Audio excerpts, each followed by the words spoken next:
Hindi dapat ipasa sa mabalikat na mga mamamayan ang pasanin sa bigat ng krisis sa ekonomiya. Ito ang bahagi ng pahayag ni Kidapawan Mayor Attorney Jose Paulo Evangelista sa Convocation Program kahapon, Marso at 30 ng taong kasalukuyan. Kasabay nito ay ibinasura ni Mayor Pao ang rekomendasyon ng City Tricycle Franchising and Regulatory Board o CTFRB para sa fare increase sa lungsod upang protektahan ang mga commuter at sektor ng transportasyon. Sa halip na itaas ang pamasahe, ipatutupad ng lokal na pamahalaan ang mahigpit na austerity measures o pagtitipid sa pondo ng gobyerno upang tustusan ang buwan ng fuel subsidy para sa mga driver at magsasaka. Magsisimula ngayong Abril hanggang Disyembre ang pamamahagi ng 1,000 pesos ng monthly fuel subsidy para sa malihitimong tricycle driver gamit ang fleet cards. Upang mapunduhan ito, kinansila ng LGU ang malalaking aktibidad kabilang ang Sugba Festival at mga concert para sa Timpukpo Festival kasabay ng pagpapatupad ng energy conservation sa lahat ng opisina ng gobyerno. Dahil dito, mananatili sa 15 pesos ang minimum fare sa tricycle mula sa 21 pesos na isinusulong dahil sa pagtaas ng gasolina.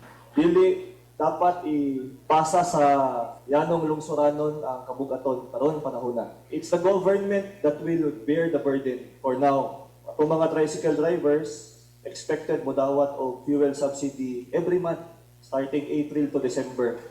1,000 pesos every month. Si Kidapawan Mayor Attorney Jose Paulo Evangelista, Luigi Alan Tutor, NDBC, Bida Balita.